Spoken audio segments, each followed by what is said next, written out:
Di video kali ini, gue akan bahas kenapa lo masih jadi miskin ya di tahun 2025. Pertanyaan gue, kenapa hidup lo itu masih begini-begini aja? Ya, belum ada perubahan signifikan, lo masih lari di tempat. Gue di sini sekarang untuk ngasih tahu realita yang sedang terjadi di depan mata lo. Ya, teknologi berkembang sangat cepat dan orang udah mulai susah nyari kerja. Ini dari yang gue lihat berdasarkan pengalaman gue sendiri. Teman-teman gue pengusaha yang punya 1.000 ya karyawan, 2.000 bahkan 5.000 karyawan, ini udah nggak ada yang hiring lagi, malah mereka efisiensi.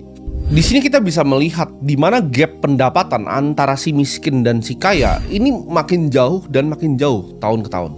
Dan kalau lu nggak mau dengerin gue, di saat lu nonton ini ya, dan lu dengerin nanti ketika lu nyampe umur 40, lu akan menyesal. Lu nggak akan jadi manusia yang berguna. Alasan pertama kenapa lu masih miskin adalah lu nyaman untuk jadi seorang loser atau gue sebutnya pecundang. Setiap kali lu nggak punya duit, lu selalu tujuk orang ya, lu selalu salahinnya orang lain. Ini mentalitas yang dipunya sama orang-orang miskin. Mereka selalu nyari alasan atas kesialan di hidupnya. Ketika mereka gak punya duit, mereka salahin, oh bosnya kurang gaji mereka. Ketika mereka gak punya duit, mereka salahin pemerintah. Oh kenapa bikin kebijakan seperti ini? Keadaan ekonomi global pun lu salahin ya, bahkan keluarga lu sendiri pun lu salahin. Kenapa gue dilahirkan di keluarga yang miskin ya? Gue pengen banget jadi kaya, kenapa gue dilahirkan di keluarga yang miskin? Kebanyakan orang kaya itu lahir dari justru keluarga yang miskin. Karena keadaan yang sulit itu bikin orang-orang yang tangguh. Lu kejebak di ilusi yang diajarin, didoktrin selama ratusan tahun ya, oleh Rockefeller, oleh orang-orang hebat lainnya. Mereka butuh kalian untuk jadi pekerja awalnya. Jadi mereka kan set sistemnya seperti itu. Oke, kita sekolah yang rajin ya. Kita kerja keras ya, bekerja sama orang. Kita cicil rumahnya ya, KPR 20 tahun. Nanti ketika udah lunas KPR-nya, kita bisa pensiun nih ya. Kita pensiun sebentar 5 tahun, habis itu kita mati. Belum sempat jalan-jalan, belum sempat lihat dunia. Belum sempat bahagian orang tuanya, belum sempat bisa bikin kakak dan adik lu bahagia. Itu yang gua sebut namanya skema perbudakan modern ya. Misalnya di mall gitu kan, ada yang ngajak foto, bahkan ada security ngajak foto, itu iPhone-nya iPhone baru. Gua aja pakai iPhone berapa ini, udah lama banget gua nggak ganti. Dia pakai iPhone yang baru yang warna oranye itu. Gue sampai pikir, ini gimana ceritanya gaji dia beli HP ini gitu. Lu cuman pamer ya di lingkungan teman-teman lu yang biar lu ngerasa lebih sukses dari mereka, di circle lu yang sama-sama miskin. 4 orang miskin ketemu, lu nongkrong di sana, percayalah lu jadi orang miskin kelima.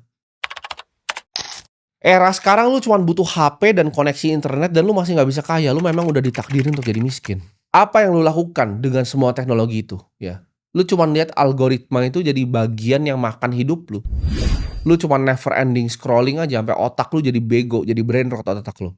Lu lihat orang kaya sedikit lu maki, ya kan? Lu lihat artis lu maki, lu lihat pemerintah lu maki, nggak ada yang nggak lu maki kecuali diri lu sendiri. Mungkin hidup lu emang udah cuma penuh sampah, jadi cuman itu yang lu bisa lakuin. Bantu orang nggak pernah, bantu orang tua nggak pernah, cuman bisa nyalain orang lain. Sekarang semua pilihan itu ada di tangan lu. Lu bisa either lu marah-marah ya, nonton video ini lu matiin, lu bilang, "Timothy orang yang sombong, arogan, mulutnya kasar." Atau lu dengerin ya, lu pahamin dulu ya. Otak lu tuh kan kecil, jadi lu dengerin dulu, pahamin, nggak ngerti ulangin lagi video gua. Ulangin 5 kali, 10 kali lu ulangin. Either lu marah-marah kayak tadi atau lu terima tamparan ya bahwa video-video gue ini bisa merubah hidup lu. Sebelum lu tidur lu dengerin, bangun tidur lu dengerin. Nggak apa-apa, lu mau dikatain temen lu nggak apa-apa. Cuman percaya yang selalu dengerin gue hidupnya berubah ya, dan gue udah lihat.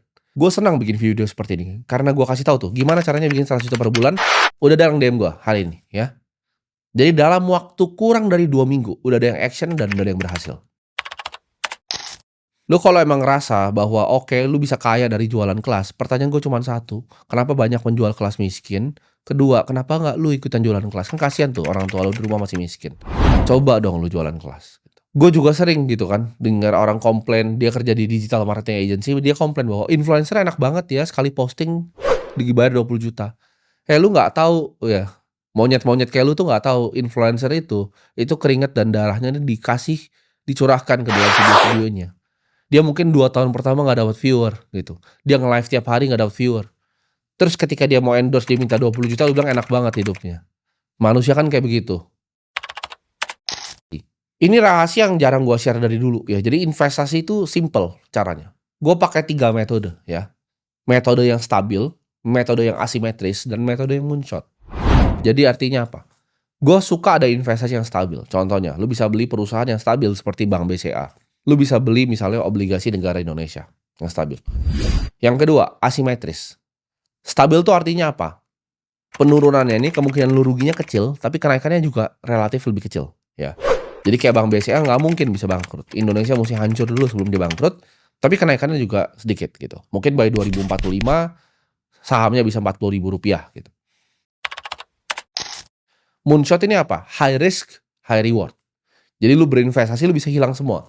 Contohnya gue berinvestasi untuk bikin exchange. Itu bisa hilang semua tuh duitnya, ya. Kalau salah manajemen, salah operasional tuh bisa hilang semua duitnya. Tapi kalau misalnya gue benar, itu bisa jadi misalnya Coinbase Indonesia. Jadi 3 jenis investasi, satu yang stabil, ya, satu yang asimetris, satu yang moonshot. Ini ketika lu balance ya. Karena Charlie Munger selalu bilang, lu cuma butuh 3 kok. 3 aset tuh udah lebih dari lu cukup seumur hidup lu. Nggak usah pilih banyak-banyak ya.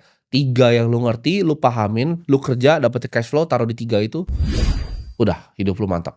Jadi stop untuk jadi pecundang ya, kurangin arogannya, and see you on top.